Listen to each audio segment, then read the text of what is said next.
Today is Sunday, and Sunday nakakapagluto ako ng gusto ko. So, nagluto ako ng paksiw. Paksiw, at saka pinitong isda. At saka mag-aadobo ako ng atay, wet ng manok, atay, at saka balon-balonan. So, yan guys. Nagluluto ako. Sunday kasi ngayon. So, makakain ko yung gusto ko. And then yun, sobrang happy ko kapag Sunday kasi yung Filipino food nakakain ko. At saka, healthy ka siya kasi ako yung nagluto, hindi na ako bumili sa labas kasi mas mahal kapag sa labas ka bibili. Eh kapag dito ka sa bahay nagluto, murang-mura, marami pa. So, only food ka na. So, yan. Ito ako ng isdo. Gusto ko yung crunchy-crunchy. Marami yung isda. So, ang ginawa ko, pinilito ko yung ibang galunggong, tapos paksiw naman yung tatlo yung paksiw na piraso, and then pritong galunggong para magkaiba. Saka kung hindi ko maubos to, makakain ko sa tomorrow. Ayun. Tapos yung adobo mamayang gabi. Hindi pa ako nag-aalmusal, hindi pa ako kumakain na almusal. And then, nagla-live ako dito. Tingnan nyo naman, guys. Live tayo dyan. So, yun lang. Excited na ako, guys. Kasi dito nagutom na ako. Paksiyo. Alam niyo ba kung anong ginamit ko sa paksiyo? Lemon juice, lime, fresh na lime, ginger, sibuyas, paminta, and magic sarap. Yun lang. Tsaka konting tubig. Ayun na. Tapos mag-aadobo ako. Pero pakukulan ko muna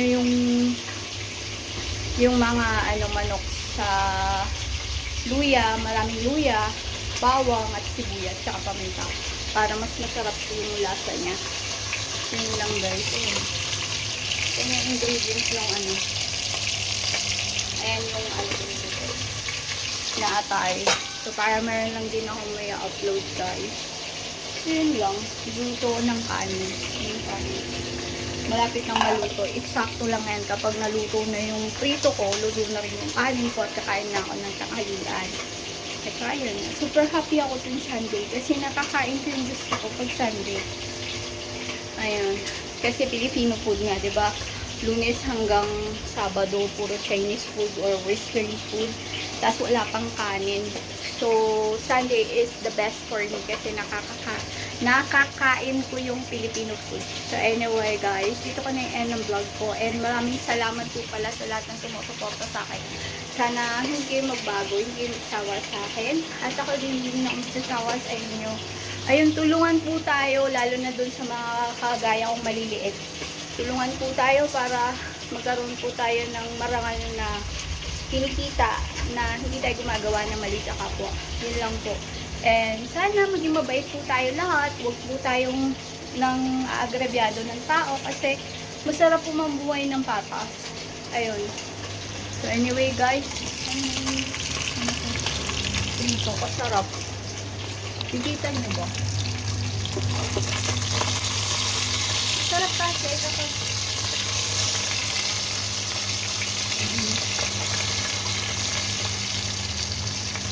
masarap kasi kapag yung pritong-prito yung yung galunggong. Kasi pag nakikita mo siya parang crunchy kasi sasawsaw mo siya sa sibuyas, na may suka, ganun. Ito yung cucumber ko. So anyway guys, dito ko na-end yung vlog ko para hindi masyadong mahaba. May coffee ako dito. Ayun. Thank you and God bless. Ayan guys. Ganyan lang Sunday. Malilinis ko din yan pagkatapos maluto. Bye and God bless. Happy Sunday today. And bukas ko na ito i-upload. So bye!